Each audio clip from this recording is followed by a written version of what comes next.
really excited for you to meet the next three folks.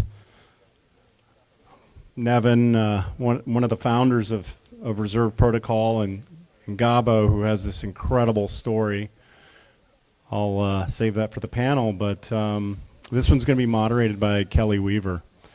And I've been following Kelly as a fan for a few years now here in Los Angeles. She built a PR agency, communications agency around blockchain and crypto, and has been a pretty influential voice in Los Angeles in the crypto community and beyond LA, and has written for a number of publications. You'll find her in Forbes and Inc. and Entrepreneur Magazine and a number of others. You'll also find her sometimes on a podcast. So Kelly, I'd like to bring you up and have you introduce Nevin and Gabo. Everyone clap. Thank you so much, James, for having me, and thanks for all being here. I'd love to introduce Nevin Freeman, the CEO of Reserve, and Gabo Jimenez, the COO of Reserve.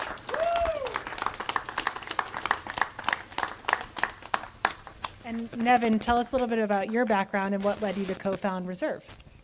Yeah,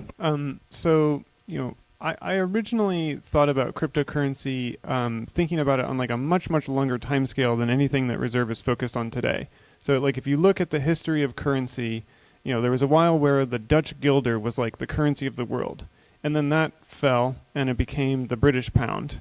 And then that eventually fell and now it's the US dollar. So right now we just feel like it's US dollars and that always has been and that always will be, but that's not actually true. If you look at history, when the dominant global power falls apart, so does the reserve currency, and then that ends up giving way to a new reserve currency. And so the idea of crypto, like the thing that I was interested in early on was, well, what if you could have a currency that, not even really thinking about like censorship resistance or any of that, just like that wasn't dependent on any government, so that it could just exist. Even if governments rise and fall, it could just exist and not be disrupted, and the economy could not be disrupted throughout history. Anyway, long story short, friends and I ended up, trying to figure out, could we create a version of Bitcoin that would do this, that would be stable and that would be a currency that could last sort of forever. And as we did that, as we started to get into it, we started to think about, well, where do we start? And we started looking at countries that have really bad currency problems, high inflation, like Gabo was just talking about, and capital controls. And we realized, shit, like, there are much more urgent problems that we could actually address with this than just this long-term vision. There's actually something we could sink our teeth into right now that'd be a really big deal. And if it works, maybe we could also solve that long-term thing over the long term. To try to like make that concept of hyperinflation and like what it is that we're trying to do a little bit more visceral. Imagine, like, think for a moment right now about your bank account with your US dollars in it, okay? Think about, behold your bank account. Ah, yes, my US dollars, my savings, they're there. I have them. I can spend them anytime. Okay, now imagine if your bank charged you a 70% fee per year of all of that money to hold your money. So if you start with $10,000, then a year later, you only have $3,000. Okay? Like, that would be completely crazy, but that's what life is like in a country that, at a point in time has 70% devaluation of the currency per year, which totally happens. In Venezuela, for some years, it's been much, much worse than that. In Argentina, it's often around, like Manu said, 70% or 50%. So this happens. It doesn't happen in that many countries out of the total number of countries at any one time, but it's always happening. In like, 3 or 4 or 5 or 6 countries around the world. This is always cropping up. And so the basic thing that, that we realized that you could potentially do with cryptocurrency is give people access to stable money. Like the thing we're doing now is very simple. It's just access to US dollars, right? And you might think, well, why is cryptocurrency needed for that? And it's that, like, if you think about it, like, we have plenty of technology to make it so that anyone in the world can have an account in US dollars. It's not a technological problem, right? It'd be pretty simple. We have the internet. Like, what's the barrier? It's a sort of coordination and legal and political problem. where sometimes these governments that are in this situation, they don't want their citizens to get access to outside currencies. And in other cases, sort of the global financial system doesn't want to serve people in these countries because they're considered high risk. And so, so we decided, okay, we're going to focus on these places that need it the most. Venezuela is number one in terms of, just the badness of the inflation there. And as Gabo said, so, we got thrown on a panel together, a year and a half or so ago. And I realized, like, okay, we could really make this real if we convince this guy to join the project. And here we are. Wow. Gabo, can you maybe expand on what hyperinflation looks like at a more like visceral level in Venezuela, so that we all, because I think, day to day we don't really think about this, but maybe you have some examples that you can give the audience about that. When we talk about the number, and we talk about 1,000%, 1,000,000%, and we only think about, wow, people is losing value of their currency, of their savings, of their work, but what are the consequences behind that? How does it feel? And when you have an inflation that high, the whole financial system breaks. Your paper money, your paper currency, it becomes worthless. That is actually cheaper many times than paper itself. And it became useless because of that. And not became useless the paper currency, but as well credit card limits or even debit card limits, they become useless. So even, for example, to buy a coffee, you need to do a wire transfer from one bank to the other.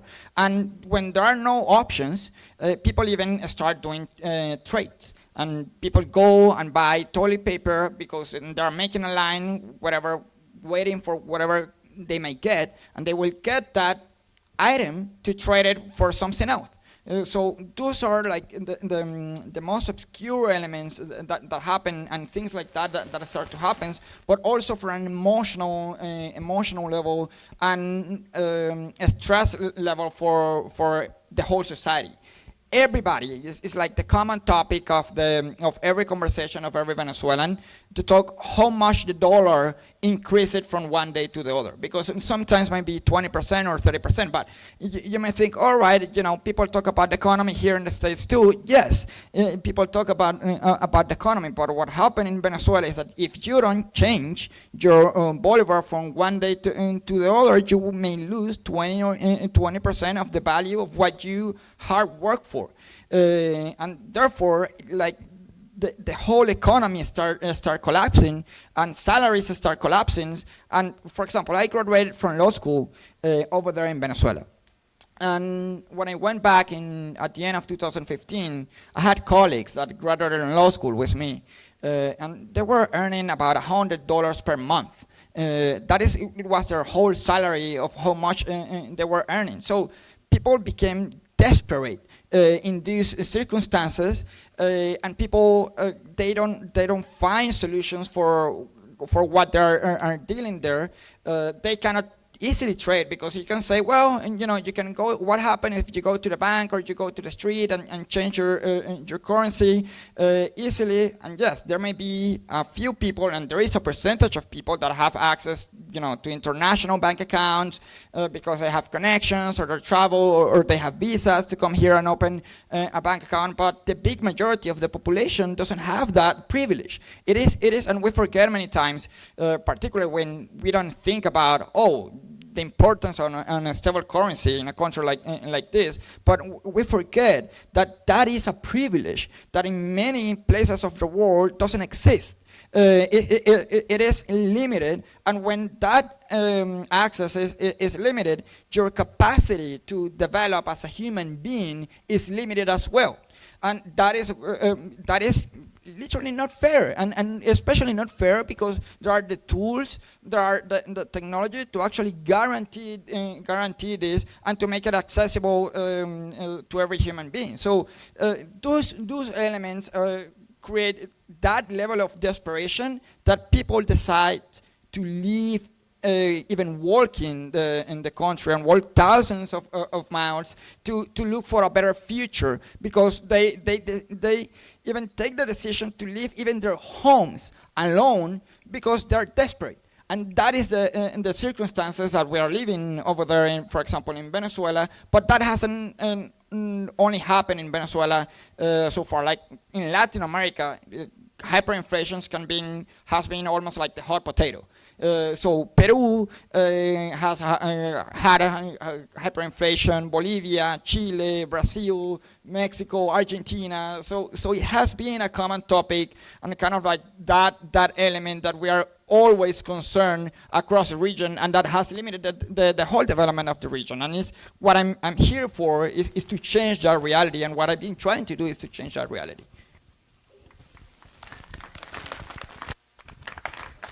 So I know you both believe that access to stable currency should be a basic human right. Can one of you perhaps talk about this petition that you recently launched and what that's about? Yeah, like on that sense, is the denial of accepting. Wait, can I take this one? Yeah. Okay. So, we are trying to eventually get the UN to recognize access to stable currency as a human right. Okay, what does that mean? Like, what is a human right? A human right is basically when, like, we collectively as humans decide that something is, like, really essential to basically every human to live, like, the way that they define it is like a dignified life, like a good life, okay? And also, it's something that we have the capacity to easily provide to everybody.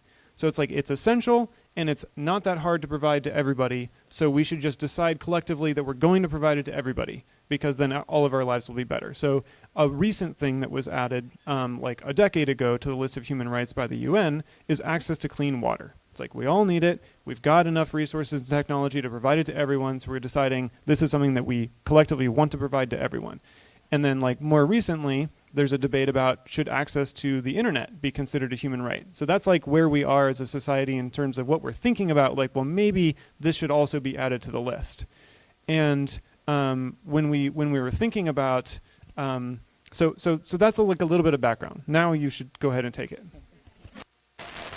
I mean, is that when that access is limited, that is, when you recognize that it's a privilege, and particularly the developed world may not see it that way because they have that privilege on that sense.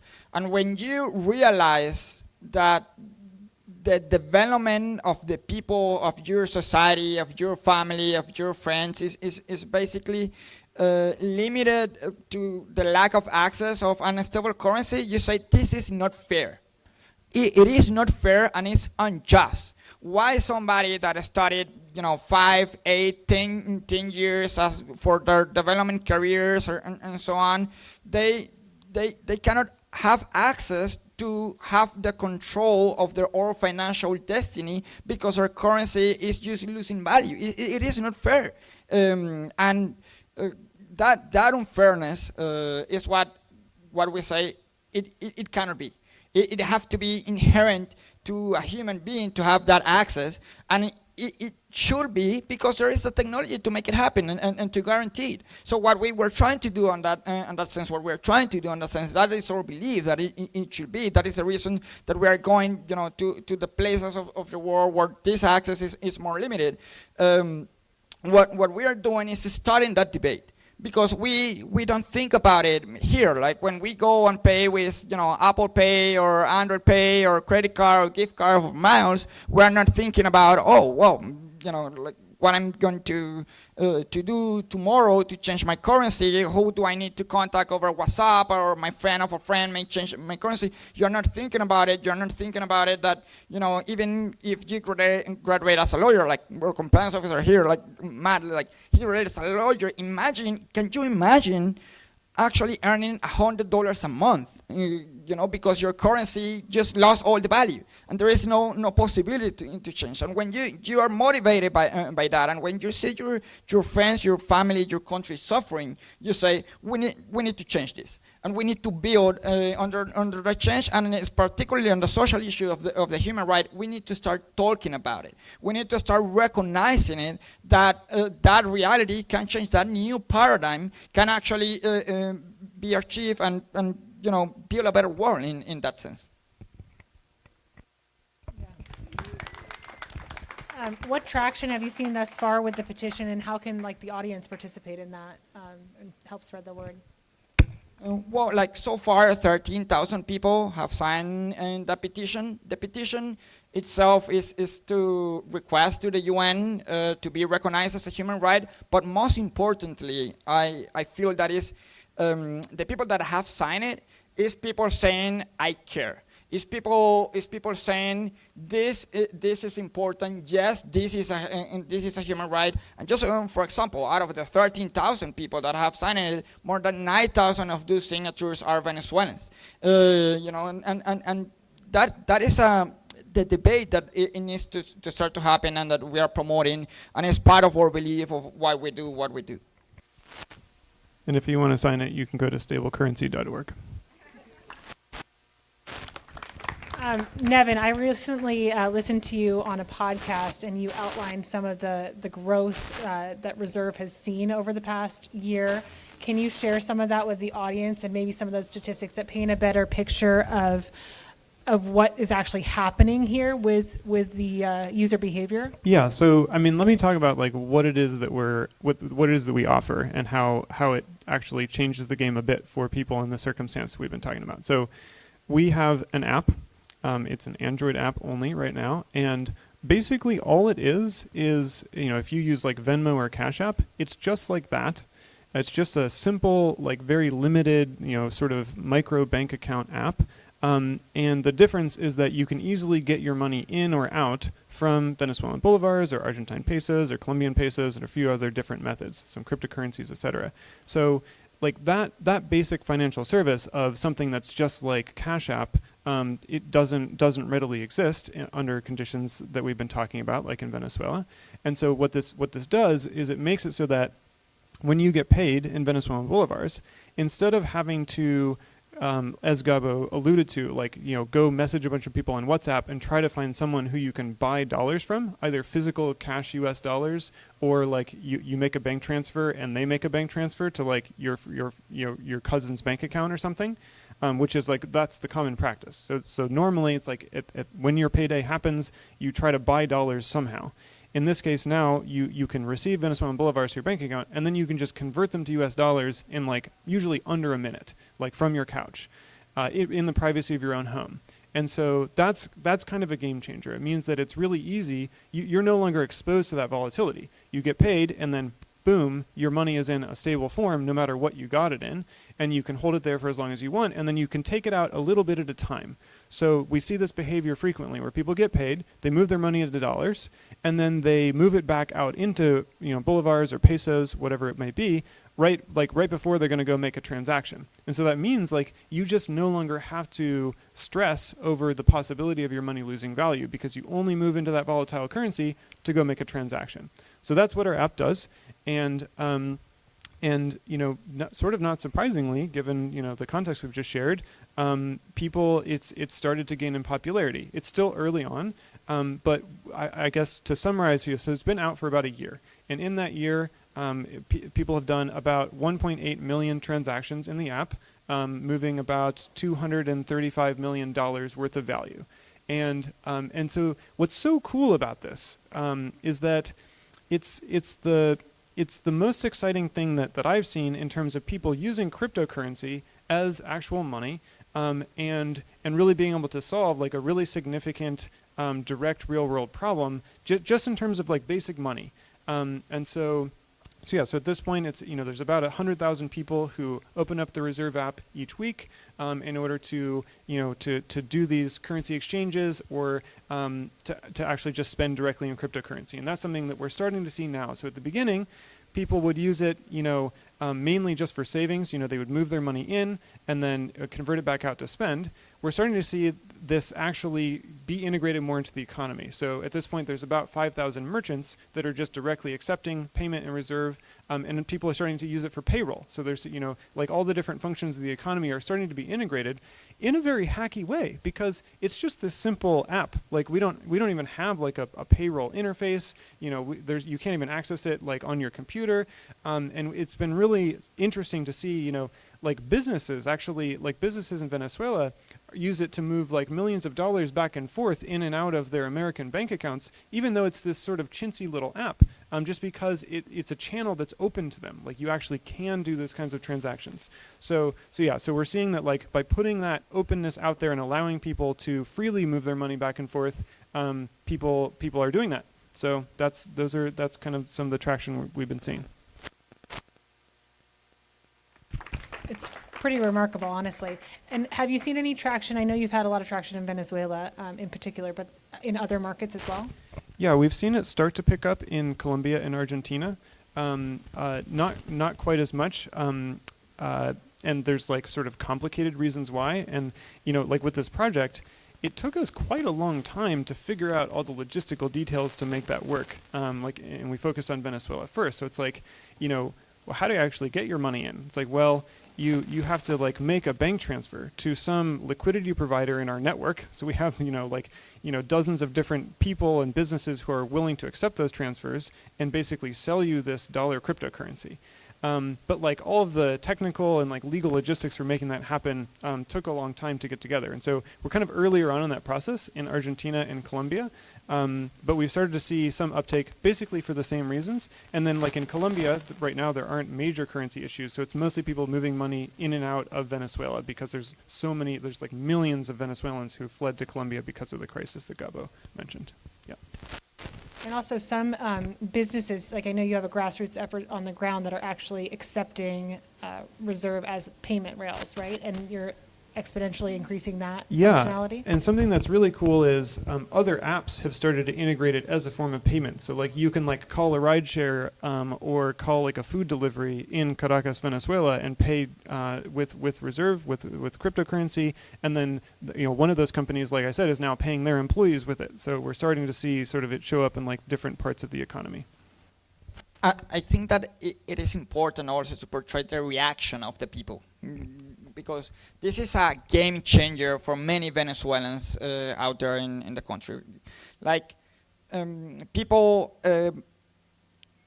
just say, "Wow, I'm beating communism. Wow, I'm beating inflation." People is writing songs and dedicating songs to finally I'm beating inflation with this, because people were in despair. People didn't saw a light basically at the end of the tunnel. People were leaving their homes. And now, out of a sudden, with an app, they're like the biggest problem that they have. In just 30 seconds, it's gone. So, and the element of, protecting the value of your work, of payment, of everything, start to change, and that brings hope. Hope to rebuild, hope for a better future, and those reactions that we get every day as a team, on how people is not only using it, but how they are escaping basically on that reality is really motivating for the whole team, and particularly for me as my personal journey is really motivating. I want to open it up to audience questions at the end, but before we do so, I'd love to get kind of any calls to action or anything that you want to leave the audience with tonight before we open it up. So in terms of calls to action, and actually this is great for this audience in particular. We want to hire a filmmaker to help us tell this story in film, like very vividly, about these individual people, about the effects on the economy, and just kind of what hyperinflation is like and what cryptocurrency is doing for that. Not even just Reserve, but like also other projects that exist. We've done our best to convey that, in spoken word in the past half an hour, but it's really I really believe it would be so much more vivid if we could tell that story with film. So So yeah, I'm very interested in meeting people here tonight or people that you guys know who would be interested in this, who would find this compelling, and who would consider helping us tell the story in film. We're not looking to hire like a consultant to make just like a one-off documentary or something. We want to hire someone to be full-time on the project and have their constant duty be continually documenting the project, the progress that's happening with cryptocurrency in these countries. So that's my call to action. Please come talk to me afterwards if you know anyone who you think would be a good fit for that. Gabo, anything you want to share? Like my call to action is overall for entrepreneurs and innovators. We need more people. We need to cheer. We need to help more people to come and focus on the biggest challenges and problems that we have on the society. I think that that is something that I'm always concerned about, particularly on my country where many people is hopeless about a different future. We need more people to think that, you know, that future that we think is completely lost, to think that is different, that we can build a different future.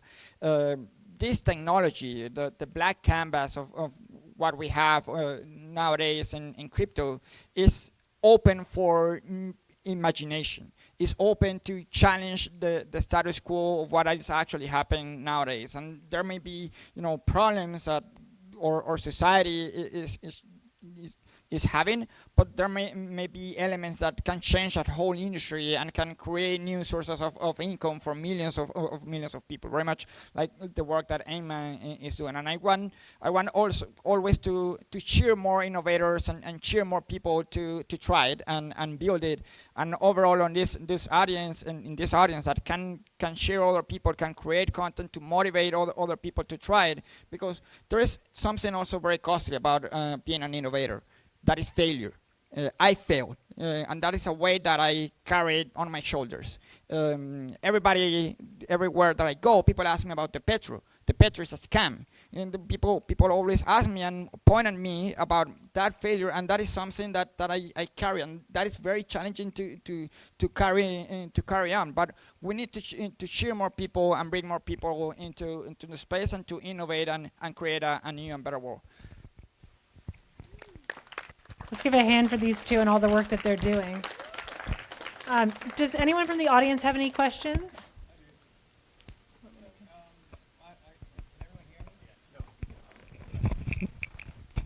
So if there's a 70% loss in value of this income, who takes the loss once it's turned into stable currency? So if I were to sell my dollars to this person, would I be taking the loss for that? Does that make sense? Yeah, so it's a good question. Yeah, so it's like if you have this currency that's losing value and then you buy dollars, like why would somebody even want to sell you the dollars is like one way of asking a question. It becomes a game of hot potato, as you might imagine, right? So it's like, okay, let me put it this way. So let's say that, you know, this volatile currency, you know, is worth like this much right now, and your dollars are worth like this much right now. And let's say you have the dollars and I have the volatile currency, okay? You're like, I'm cool with dollars. You keep the volatile currency by default, right? But, well, if I offer you enough, if I'm like, all right, well, you know, I'll give you twice as much volatile currency for the same amount of dollars. All of a sudden you're like, well, at current exchange rates, that actually seems pretty appealing. I would be willing to take that if you pay me enough. Right? So there always ends up being some market price where people are willing to make that trade back and forth. And so what ends up happening in economies like this is you get market makers. You get people who decide, okay, I'm going to make it my job to buy and sell these currencies back and forth and make money. And so that's actually what powers the Reserve app. So these liquidity providers, these market makers are sitting there, they're willing to buy dollars from the users or sell dollars back to the users all day long at slightly different prices. And the fact that those prices are slightly different means that they're profiting every time they do a round trip transaction. So they try to finish the day having mostly dollars and having very little volatile currency, but they're willing to trade back and forth all day to provide liquidity to the system. And as long as they profit enough, then even if they hold the volatile currency overnight and lose some money, they come out ahead overall. So basically, Yeah, those market makers, plus the fact that people do want to get money into that volatile currency because it's actually the thing that's most transacted. It's obviously totally ubiquitous in Argentina, the Argentine peso, but even in Venezuela, the Venezuelan bolivar, it's like the main thing that you can digitally transact in the country. So even if you don't want to hold it, you do want it in order to go make transactions. And so that transactional demand means that there continues to be a liquid market back and forth between the currencies, even though nobody really wants to hold it for a long period of time. Just a quick question. Doesn't that increase the inflation? Well, it's a good question. So it's like, if you anytime you make some other asset that's more attractive available for a pool of asset holders, and if they're going to trade into that other asset, then yes, it will devalue the asset that they were holding before. However, if you look at Venezuela as an example case, most of the wealth in Venezuela moved into dollars a long ass time ago, because all of the wealthy people were able to coordinate getting access to US dollar bank accounts, basically, and foreign stock brokerage accounts and so on and so forth. So the majority of the people who end up holding the bolivars and actually losing the value are, it's already been devalued like a million zillion %. And it's kind of just this weird transactional thing that's always already tanking. And it's mostly, when it's mostly held by people who don't have very much wealth, who don't have a way to get out of it. So what we're doing, I think arguably on the margin, is causing like a little bit more devaluation, but the bulk of it has basically already occurred. Hi. The earlier panel really dove into financial empowerment around art and NFTs and lots of new opportunities that have just really taken over the news this year. Here we're talking about Venezuela and Argentina. I'm curious, how does Reserve Protocol connect the dots between those two worlds? What do you see potentially unfolding in the next 12 months? Thank you. Well, so, I mean, one concrete connection actually between Reserve and Axie Infinity is that there's so many people playing this game that Manu referred to, called Axie Infinity, where you fight these little monsters and you get this cryptocurrency, and then you can go sell the cryptocurrency. So we actually added that currency to our app. So you can convert your Axie tokens, SLP, into dollars directly in the app. And that's something that has been popular as a result. So that's one, I guess that's the main concrete connection. And we anticipate it might be the case that this play to earn phenomenon continues to blossom. Maybe there'll be other games like that. And so for our users, we will probably facilitate the same sort of convertibility. As far as like other more profound ways that we might relate to that space, the answer from my perspective is I don't know. And on that, I want to add to like what is interesting about this play to earn and metaverse or so on is that it knows no borders. And sorry for my pronunciation, but it knows no borders. And what we claim is that access to a stable currency should know no borders. Like everybody should have access to that. So on the metaverse, basically, it doesn't matter wherever you are. It's about the value that you're adding. It's about your outcome, what you're getting. And on this context, what our belief is that it doesn't matter in what part of the world you live. It doesn't matter where you were born or where you are living. What matters is particularly that a border won't delimit or won't define the destiny of your future. And having access to a stable currency is a fundamental piece for that to happen. And that is, on that sense, that is how I feel it connects with a metaverse on that scenario. It sounds like we have one more over here. Maybe one more. I'll close it then the way I opened it, which is the emergence of a new form of universal basic income, which I think is going to be a lot more powerful than the way people are perceiving it today, and a lot more effective, which is universal basic creativity. It's one thing to have play to earn. It's another thing to think about create to earn. where the game is of your own choosing, of your own making, of your own design, the ability to create poetry, spoken word, tell your story, music, or even do a task, but to be able to bring into this emerging metaverse your capability and your personality and your particular story, and get paid in a way that actually would be stable and that you can use for the benefit of your own life and your family, and to create an annuity on your own output.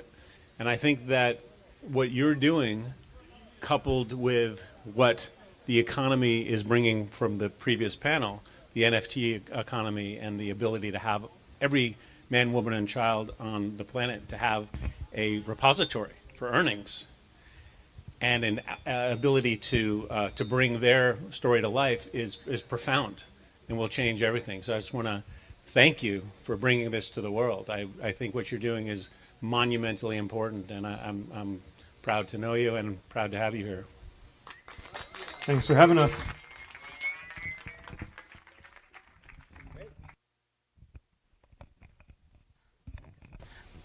Just a quick question. Why only Android? And are you looking at Apple? And it really, because I question whether there It's a isn't wonderful space question. for... No, it's a totally legitimate question. I didn't mean, I'm not laughing at you. I'm laughing because we've been sort of having a debate for the past year about, is it time?